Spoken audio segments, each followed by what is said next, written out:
Welcome to another insightful episode of the Voice Academy. This will be a series in which I will call Voice Academy, and today we're going to start by looking at technologies in the contact center, particularly voice bots.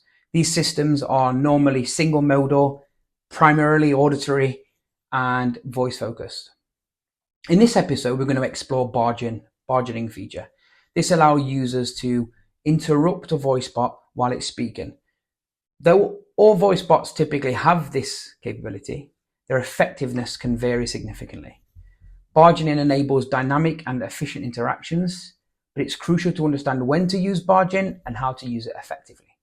There's different types of barging-in capabilities.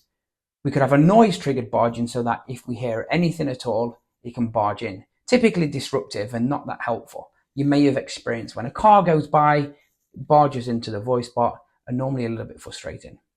We can have spoken word barging in. So this could be particular accuracy of transcription returned, means that we'll barge in if we think that it's transcribed correctly. Sound level barging in means we only barge in if it's a particular volume or sound is high enough for it to trigger this. So that basically means only a loud car going by would actually barge in. And then smart barging, which would typically be specific words or trigger phrases which are designed or chosen to barge in only if they are said. This kind of focus on being able to have really good interactions and allow barging, and smart barging makes it more contextually sensitive. You can set barging generally on a global level, where this applies to all interactions and across the board for your voice bot, or on a micro level, which is tailored for specific parts of the conversation. This helps when specific users might need to interrupt during, let's say, informal exchanges, where we want to allow for general barging in and asking new questions, but also preventing interruptions and barging in during critical information such as disclaimers or confirmations. For new projects, I often recommend disabling barging to help users, first-time callers, start to learn about the VoiceBot's functionality without any distractions. This can prevent a really poor first experience, and then typically people won't return or call again. That's not great. And as users become more familiar with the VoiceBot, you can gradually introduce more barging features. For example, start to implement yes and no for simple confirmations during a confirmation flow.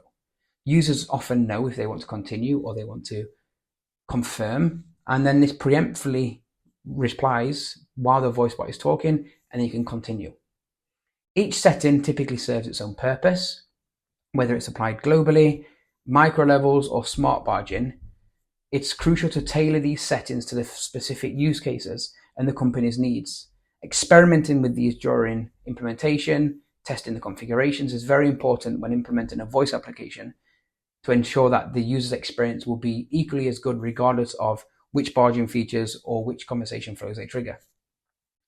Here's an example of a call with barge-in. Welcome to Boost Bank.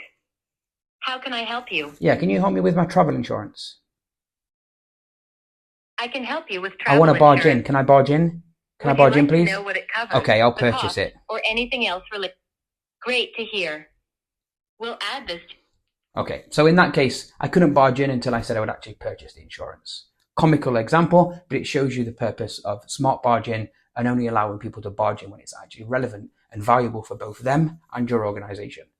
Feel free to share your findings, your insights. Thank you so much for joining, and stay tuned for more information and episodes of my Voice Academy.